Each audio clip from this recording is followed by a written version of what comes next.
కష్టాల నుంచి గట్టెక్కించే శ్రీ వెంకటేశ్వర స్వామి వ్రతం. కలియుగ దైవమైన వెంకటేశ్వరుడు ఆపదలో మొక్కులవాడు అని అంటారు. భక్తజనులచే పూజింపబడుతున్న ఆ వెంకటేశ్వర స్వామి ఇలవేల్పులా ఇష్టదైవంగా ఆరాధించబడుతున్నారు. భక్తుల కష్టాలు వినగానే కరుణతో కరిగిపోయి ఆ గండాల నుంచి గట్టెక్కిస్తాడు వెంకటేశ్వర స్వామి. అందువలనే భక్తజన కోటి ఆ స్వామిని గోవింద అని ఆర్తితో పిలుస్తూ ఉంటారు. ఆ స్వామిని దర్శించుకుని ఆనంద బాష్పాలు అర్పిస్తారు. జీవితమన్నాక కష్టాలు నష్టాలు ఎదురవుతూనే ఉంటాయి. అనారోగ్యాలు ఆపదలు ఇబ్బందులు పెడుతూనే ఉంటాయి.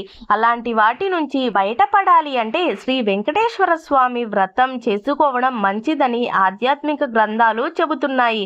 నియమనిష్టలను పాటిస్తూ భక్తి శ్రద్ధలతో వెంకటేశ్వర స్వామి వ్రతం చేసుకోవడం వలన పాపాలు నశిస్తాయి, దోషాలు తొలగిపోతాయి, వ్యాధుల బాధలు దూరమవుతాయి, తలపెట్టిన కార్యాలు ఎలాంటి ఆటంకాలు లేకుండా పూర్తవుతాయి, ధర్మబద్ధమైన కోరికలు నెరవేరుతాయి.